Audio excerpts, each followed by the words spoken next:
otro tema también que es importante para nosotros resaltar el día de hoy, ¿no? Y ustedes se han dado cuenta que cuando hablamos de diabetes estamos hablando de trastornos hormonales, ¿no? En ese caso es una enfermedad. La gestación no es una enfermedad, es un estado metabólico funcional, ¿no? Es un maravilloso estado metabólico funcional en la cual, pues, la mamá lleva al bebé dentro de su útero, ¿no?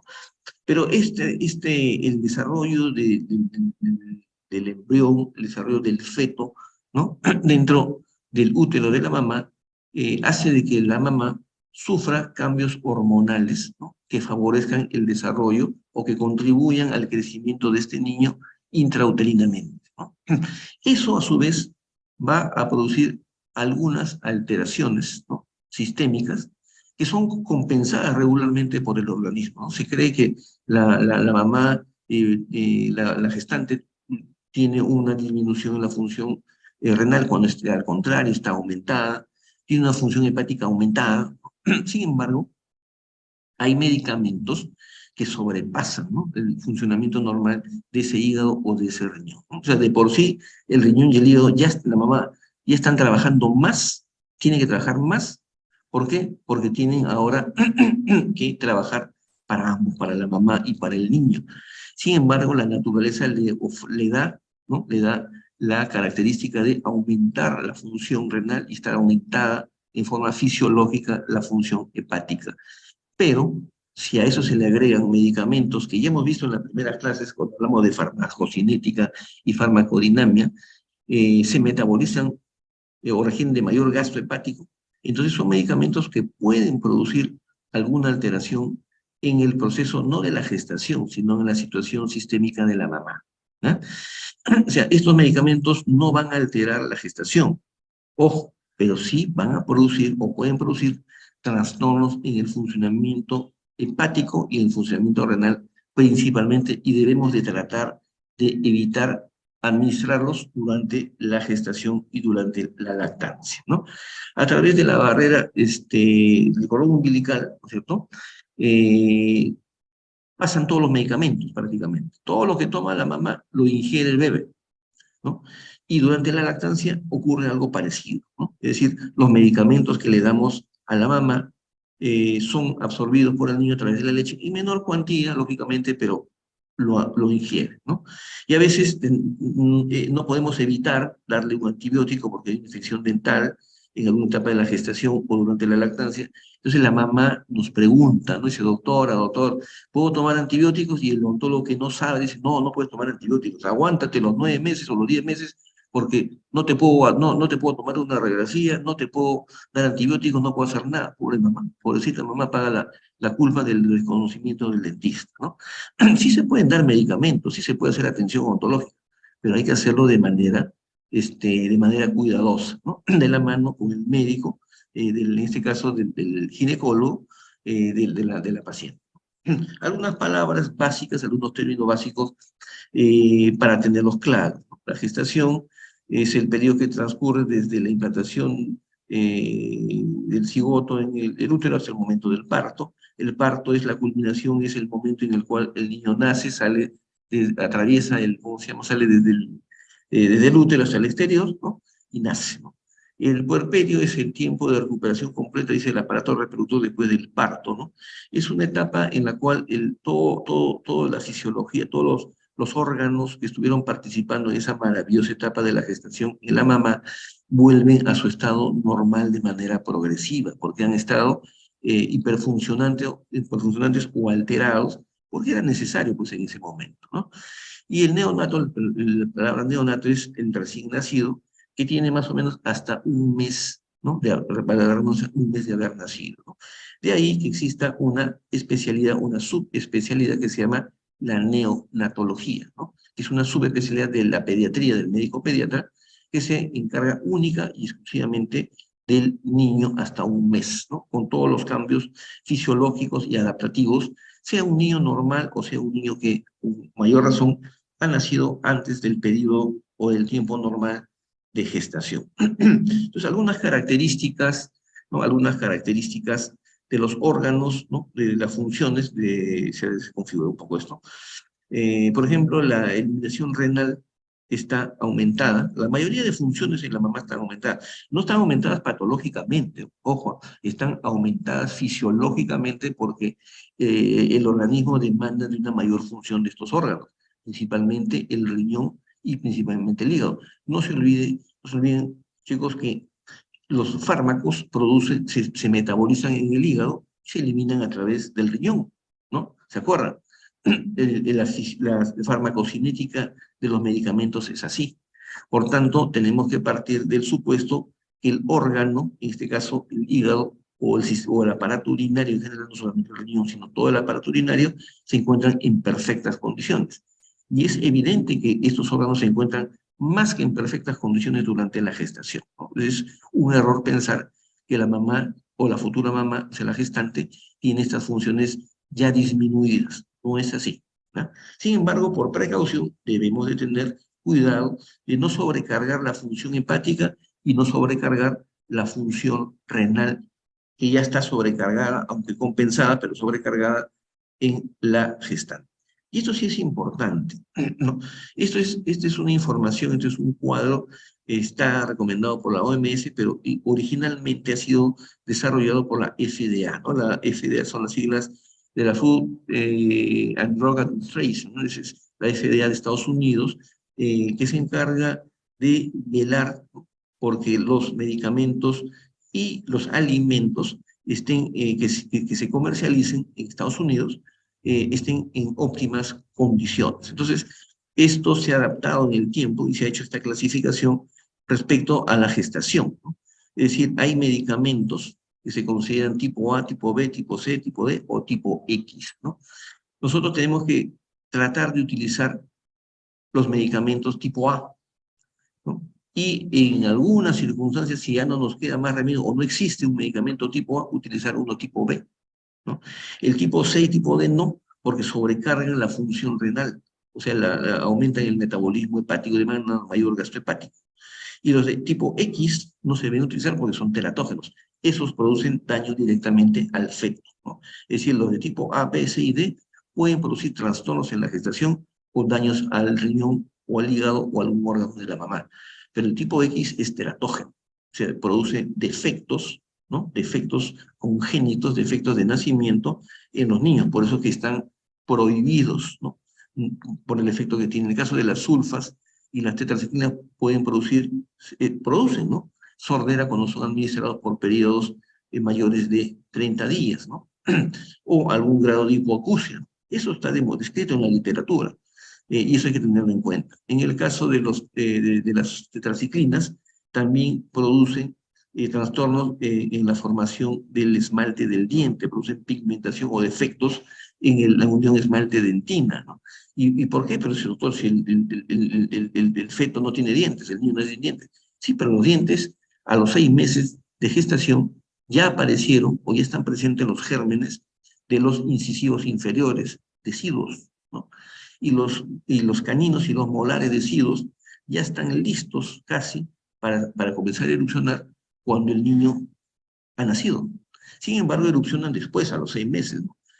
Cuando ya comienza a desarrollar la raíz, pero las coronas ya se formaron cuando el niño tiene aproximadamente entre 6 y 9 meses, ¿no? La corona de los niños inferiores. Y de los otros dientes deciduos, más o menos durante la época del nacimiento.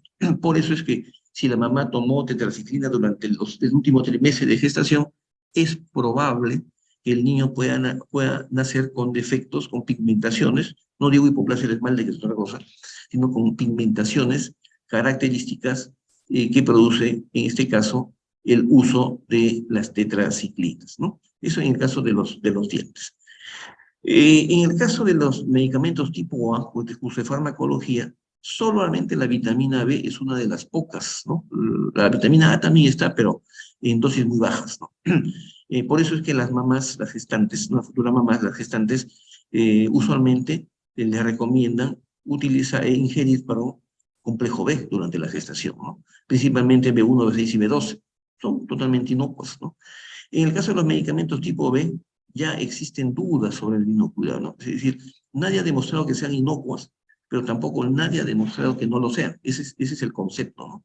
Por tanto, aquí se encuentran las penicilinas, ¿no? Todas las penicilinas, se encuentran la mayoría de AINES, principalmente el paracetamol, que es uno de los más inocuos, a pesar de ser de los más inocuos, y en el caso de, de los anestésicos locales, la lidocaína. Quiere decir que en circunstancias ya muy necesarias, estrictamente necesarias, perdón, deberíamos utilizar medicamentos o fármacos tipo A y tipo B, ¿no? Debemos evitar los tipos C y más aún los tipo D, menos jamás los tipo X, ¿no? Ese es nuestro concepto. Doctor, y puedo usar mepivacaína, pero si tienes lidocaína. Doctor, y cualquier AINE puede utilizar, el más inocuo es el paracetamol, que ojo que también produce daño, ¿ya? Doctor, ¿y le puedo indicar una amoxicilina? Dale la amoxicilina. Pero es un medicamento tipo B, pero si está infectada la mamá, tiene una infección dental, es peor que esté con una infección.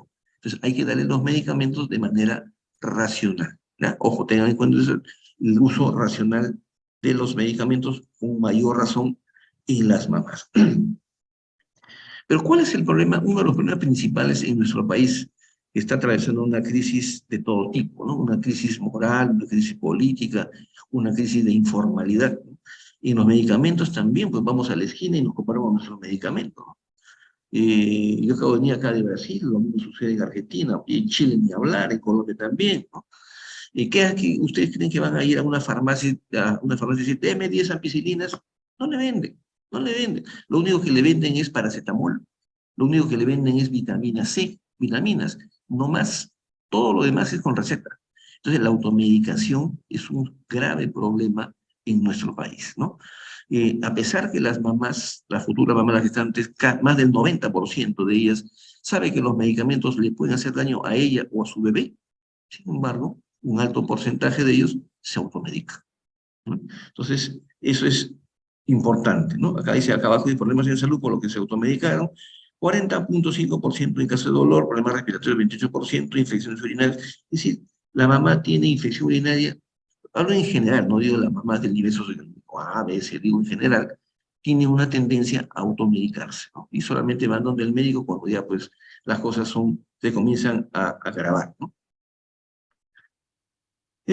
Bueno, ese es un poco más del estudio, ese es el MINSA de hace algunos años, y por qué se medicaron las mamás por recomendación de familiares, un técnico en salud, ¿no? Que se atribuye la condición de médico, de odontólogo, ¿no? Y dice, no, no, yo soy técnico de enfermería, tómate esto y esto le va a hacer muy bien, ¿no? Algo así, ¿no? A eso se refiere.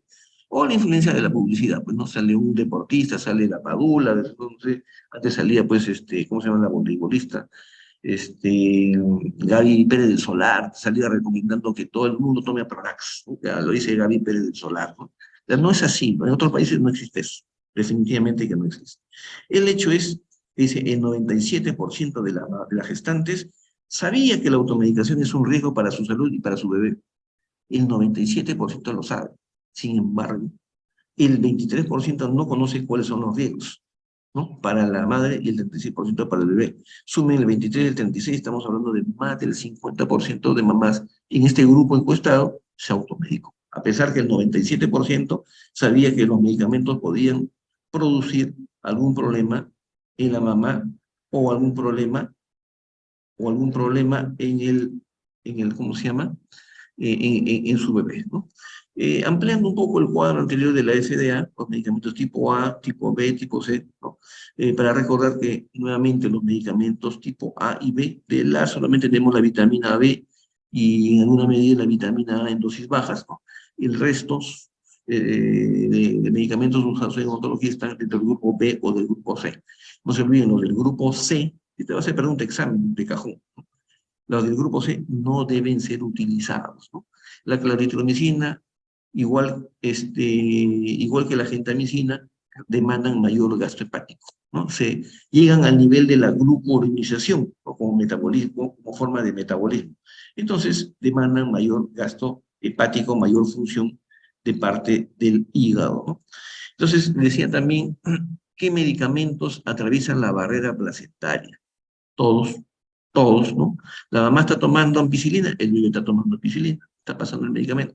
Quizás no es la misma concentración, ¿no? Pero algo parecido, ¿no? Y en el caso de algunos medicamentos, por el tamaño de la molécula, tiende a pasar en más del 50%. Caso de los medicamentos que están mencionados acá, la ampicilina, felizmente la ampicilina está dentro del grupo B, En cambio, los que están debajo son del grupo C, ¿no? Son del grupo C. Y en el caso de las sulfas están en el grupo D. Imagínense, y por eso es que no deben ser utilizados, no solamente son dañinos, sino que pasan fácilmente o atraviesan fácilmente la barrera placentaria, ¿no? Bueno, en el caso de las tetraciclinas, ya puntualizando, ¿no? Algunos trastornos, ¿no? Eh, sobre los tejidos. En realidad, el efecto de las tetraciclinas es un efecto teratógeno. La tinción, la tinción de los dientes, de las coronas de los dientes en proceso de calcificación, es un problema teratógeno, es un trastorno teratógeno, es un daño al tejido. Claro, no produce la muerte del niño, no produce defectos en las válvulas, ¿cómo se dice?, en las válvulas del corazón, ¿no? Como producen otros medicamentos. No es como otros medicamentos que producen ausencia de dedos en los niños, ¿no? Pero sí producen efectos dañinos sobre la corona de los dientes, ¿no? En el caso de los aminoglucósidos en general, que nosotros no usamos regularmente, producen sordera, ¿no? La sordera, por ese daño vestibular, se refiere al vestíbulo del oído interno, ¿no? No se refiere al vestíbulo bucal. Y esto sí, vamos a darnos algunos minutos. Esos cuadros se los voy a pasar, ¿no? Porque tampoco es secreto. No se trata de que en el examen ustedes sepan, se aprendan de memoria algunas cosas y que después se olviden, ¿no? No es malo tener pues esta relación impresa en su consultorio, tenerla en un cuaderno o una computadora visible para saber qué medicamentos producen algún trastorno sobre la gestación, no sobre el feto, sino sobre la gestación. La amoxicilina, ya hemos dicho, está en el grupo B, no se sabe que sea perjudicial, tampoco se ha demostrado que sea inocuo. Acá abajo encontramos a la acitromicina, y si solamente se recomienda si el beneficio potencial supera el riesgo. Es un medicamento tipo C, ¿no? La acitromicina es un medicamento tipo C dentro del cuadro de la FDA. La ciprofloxacina, o perdón, ¿cómo se llama? La cefalosporina, como están emparentadas con las penicilinas, también están dentro del grupo B. Igual la eritromicina, que es un medicamento muy utilizado. ¿Cuál es la diferencia entre la citromicina y la eritromicina? Los dos son macrólidos. En el caso de la eritromicina es un macrólido de primera generación, y en el caso de la citromicina es un macrólido de segunda generación. Supuestamente la segunda generación es mejor que el primero, claro, por sus efectos antimicrobianos, pero desde el punto de vista del metabolismo demanda mayor gasto hepático. ¿No? Esa es la razón por la cual la eritromicina, siendo de menor potencia antimicrobiana, está dentro del grupo B, mientras que la acitromicina y la claritromicina están dentro del grupo C, ¿no? Acá igual, la fenoximetilpenicilina es la megacilina, el nombre comercial, también está en el grupo B, no hay ninguno en el grupo A, ¿no? Acá. La tetraciclina no debe ser utilizada bajo ninguna circunstancia en un paciente, ¿no? Eso es en cuanto a los medicamentos. Yo me he dado el trabajo de rescatar algunos de los medicamentos que o recetamos los dentistas o por alguna razón el paciente podría venir ya con una receta de ese tipo, ¿verdad? No son todos los medicamentos, tampoco son solamente los medicamentos que se usan en odontología. He tenido oportunidad de conversar con una colega, ¿no? Una futura colega, una alumna como ustedes, que está en el otro ciclo, que está viendo acá al consultorio de tu universidad, y ahí pues no les enseñan estas cosas, ¿no? Ustedes solamente les enseñan básicamente un poco de antibióticos, un poco de AINES, ¿no? De antiinflamatorios y de analgésicos, ¿no? Pero en realidad tenemos que saber mucho más.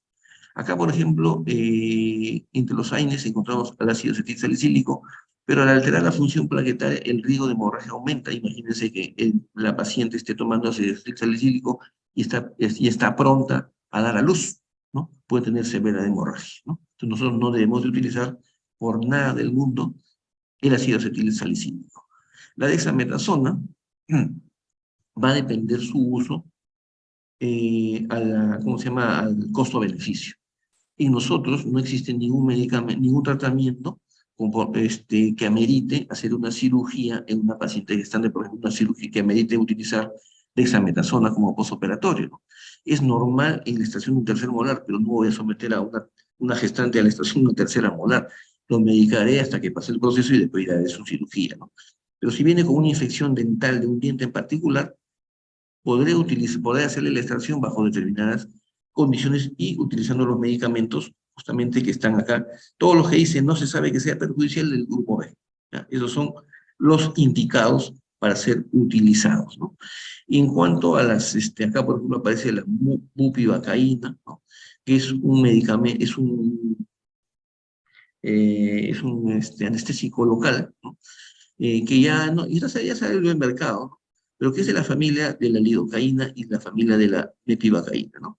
Entonces, recuerden, la lidocaína está en el grupo B y el resto de anestésicos locales está en el grupo C, por lo menos. Pues hay que tener cuidado. No es que esté prohibido poner anestesia a una gestante. Si lo hacemos, hay que utilizar lo mínimo necesario de anestesia y utilizar lidocaína. Ese es el mensaje, ¿no? Después, acá, bueno, aparece la insulina, pero eso no depende en realidad de nosotros, lo puede venir el paciente tomando. Y creo que ahí se acaban los medicamentos que usamos los odontólogos, ¿no? Que prescribimos los odontólogos que podrían producir alguna alteración en el efecto durante la gestación, ¿no? Después tenemos otro episodio, ya el niño nació, ¿no? Ya no es gestante, ahora se llama mamá. Qué felicidad, ¿no? Entonces la mamá le da de lactar al niño, ¿cierto? Inicialmente le da el calostro, ¿no? Antes que es un concentrado de muchos elementos nutritivos y sobre todo de inmunoglobulinas, ¿no? Que permite que el niño forme la flora bacteriana de su propio intestino delgado, ¿no? Esa es la grandeza que tiene el calostro. Y después ya viene la producción de leche propiamente, que también está acompañada de una serie de sustancias, inmunoglobulinas, incluso algunas bacterias que van a formar parte de la flora bacteriana del niño. Porque hasta que no se forme, no se constituye esa flora bacteriana en el niño no va a tener la capacidad ni siquiera de absorber determinadas sustancias. Es decir, ingiere vitaminas, ingiere proteínas y no las absorbe. ¿Por qué? Porque la flora bacteriana del niño no está todavía en condiciones óptimas. Entonces la mamá tiene que proveerle a través de la lactancia materna, ¿no? Que es el elemento sustantivo, el más importante, aquellos elementos tanto nutritivos como inmunológicos, como bacterianos, para que el niño pueda biológicamente formar adecuadamente la microflora bacteriana y después ya ir transcurriendo con otro tipo de alimentos, ¿no? Y si acaso el niño, la mamá, pues no tiene el suficiente volumen de producción de leche materna, entonces tendrá que utilizar suplementos que como tales ayudan de todas maneras, mejoran la capacidad nutricional, perdón, del niño, ¿no? Pero esto es en forma natural, en forma normal. Pero ¿qué sucede cuando la mamá tiene necesidad de tomar medicamentos, ¿no? Bueno, algunas ventajas, beneficios de la lactancia materna, principalmente produce efectos de protección, ¿no? Que permite al niño, pues, mejorar sustantivamente su capacidad de nutrición y también de defenderse contra posibles infecciones potenciales de bacterias en una flora bacteriana intestinal que todavía no se encuentra en condiciones óptimas, ¿no? Entonces, decía entonces que cuando la mamá ingiere algún medicamento, el niño también está absorbiendo ese medicamento a través de la leche. En algunos casos, claro, como la microflora no le permite absorber ese medicamento, el medicamento lo va a eliminar a través de las heces en el niño. Pero si el intestino la microflora no está formada adecuadamente, el niño puede sufrir episodios de diarrea, ¿no? Y eso es lo que produce daño finalmente en el niño, no un ataque directo, no una lesión directa, sino efectos secundarios que tenemos que tratar nosotros de evitar. Entonces, lo que tenemos que tratar de evitar son dos cosas, ¿no? En primer lugar, que la mamá ingiera algunos medicamentos y de otro lado, que estos medicamentos, en la medida de lo posible, no puedan pasar de la mamá al niño a través de la leche, a través de la lactancia materna, ¿no? Y focalicemos, y aunque he hecho también aquí un esfuerzo, ¿no? Ese es de la clasificación de la FDA, existe una clasificación de cientos de medicamentos, yo los he extraído solamente aquellos que son indicados por el odontólogo o que son utilizados por el paciente y que llegan generalmente a la consulta odontológica, ¿no? Por ejemplo, acá dice que la amoxicilina, en general, las penicilinas, pasan en pequeñas cantidades en la leche, ¿no? Se refiere a leche materna, ¿no? Y de esto, este pequeño porcentaje, un pequeño porcentaje a su vez, puede ser asimilado por el niño. O sea, son muy inocuas las penicilinas. Pero estoy lactando, y otra cosa importante, ¿no? La suspensión en la producción de leche es una cosa, y, y el pasaje del medicamento a través de la leche es otro tema totalmente diferente, ¿no? El término coloquial mediante el cual la mamá mm, nos transmite su preocupación es la siguiente. Dice, doctor, ¿y se me va a cortar la leche? Está mal dicho, que estoy hablando en el lenguaje del paciente. Le digo, no, la suspensión de la leche no tiene nada que ver con el medicamento que yo le voy a dar. Ninguno de los medicamentos que usamos en odontología puede suspender la producción de leche. Lo que sí puede pasar es que estos medicamentos puedan ser traspasados de alguna manera de la mamá al niño, o sea, de la mamá que está tomando el medicamento al niño a través de la leche. Entonces son dos hechos totalmente diferentes, no se olviden. Ninguno de los medicamentos que usamos en odontología suspende la producción de leche, pero sí algunos de ellos podrían, ¿no? Podrían ser, ¿cuál sería la palabra? Traspasados al niño a través de la lactancia materna, ¿no? Pero en el caso de las penicilinas, por ejemplo, su efecto es mínimo y resulta ser totalmente inocuo en el lactante, ¿no? En el caso de la, ¿cómo se llama?, de la ciprofloxacina, que a algunos autores les gusta utilizar, dice, se pueden encontrar concentraciones elevadas en la leche materna, pero hay un tema. La ciprofloxacina y la clindamicina y también la, ¿cómo se llama?, la acitromicina, no son medicamentos que son recomendados en niños menores de 2 años. Es decir, después de 2 años, cuando ya el hígado alcanzó su grado de desarrollo normal, recién están indicados para ser administrados en el niño. Por eso que la ciprofloxacina yo lo vería con pinzas porque no está recomendado utilizar en niños menores de 2 años, ¿no? No creo que haya un niño que lacte más de 2 años, ¿no? Otro medicamento que podría ser utilizado, bueno, fluoxacilina es una penicilina, igual como todas las penicilinas, pequeñas cantidades en la leche. La eritromicina, pequeñas cantidades en la leche. El metronidazol es un antiparasitario, pero lo usamos para tratamiento de infecciones anaerobias. Aquí hay cantidades significativas en la leche, pero el metronidazol, al igual que la clindamicina, están indicados cuando se usan en niños mayores de 2 años, ¿no? Y si la mamá lo toma en niños que tienen más de 2 años, yo creo que el niño difícilmente va a lactar después de los 2 años, ¿no? De repente alguien por ahí está lactando hasta los 5 años. Como tenía un tío que ya falleció, decía que había lactado hasta los 5 años. O sea, no, habrá que creerle al tío, ¿no?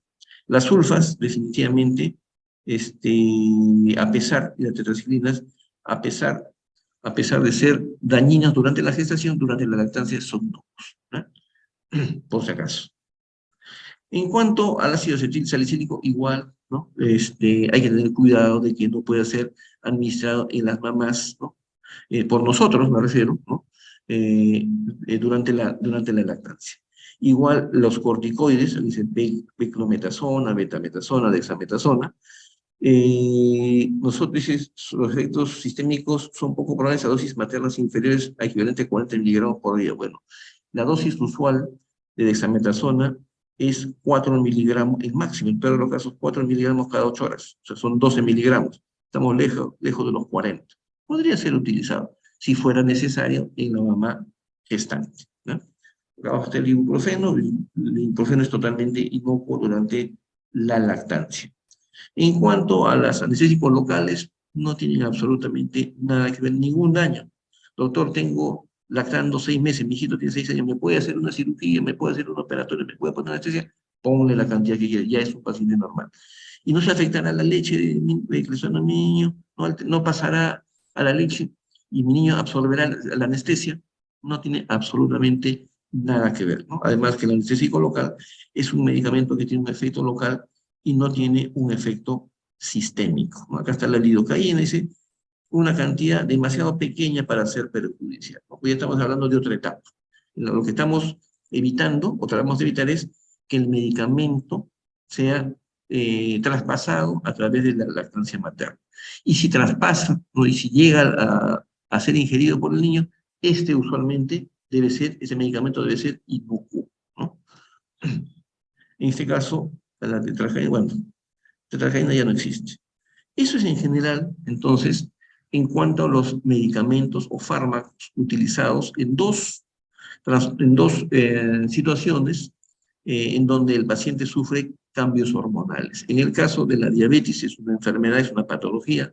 En el caso de la gestación y la lactancia, ¿no? Son periodos distintos, pero forman parte de cambios, los trastornos no son cambios hormonales fisiológicos, ¿no? Biológicos, necesarios para durante la gestación, el parto y la lactancia, el posparto y la lactancia, ¿no? De tal manera, pues, que son situaciones en las cuales hay cambios hormonales, pero los efectos son totalmente distintos, ¿no? Sin embargo, hemos visto que durante el periodo de gestación es importante utilizar solo los medicamentos tipo A y tipo B de acuerdo a la clasificación de la FDA, no es la clasificación de la OMS, es la clasificación de la FDA adoptado por la OMS, ¿no?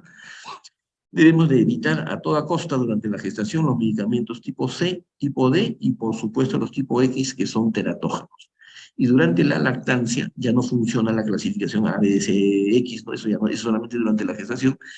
Durante la lactancia tenemos que ver que la mayoría de medicamentos sí llegan a la leche materna, pero llegan en exiguas cantidades y la mayoría de medicamentos que usamos los odontólogos no llegan a afectar de ninguna manera ¿cómo se llama? El crecimiento normal del niño. Sin embargo, durante el primer mes o los primeros 2 meses de haber nacido el niño, debemos de tratar de evitar que el niño, que la mamá, perdón, tome medicamentos a menos que sea estrictamente necesario, ¿no? Entonces, esto es la clase que corresponde al día de hoy. Ya volvemos con los alumnos con los que tenemos clase en unos 15 minutos, ya aparece la clave es otra, para continuar la clase práctica el día de hoy, ¿ya? Que tengan un bonito fin de semana, que se diviertan mucho. Ya estaré conversando con Melina ya después por teléfono para coordinar las siguientes clases, ¿no? Lo que estaba pensando era que hay una clase de todas maneras que está de por medio, que me gustaría de todas maneras darla, pero no como un proceso de recuperación, sino grabarla directamente y pasarles el enlace para que ustedes tengan la clase y la puedan escuchar igual, ¿no? Ya estamos en el siglo XXI post pandemia, ya hay cosas que podemos superar entre nosotros. Que tengan un bonito fin de semana, chicos.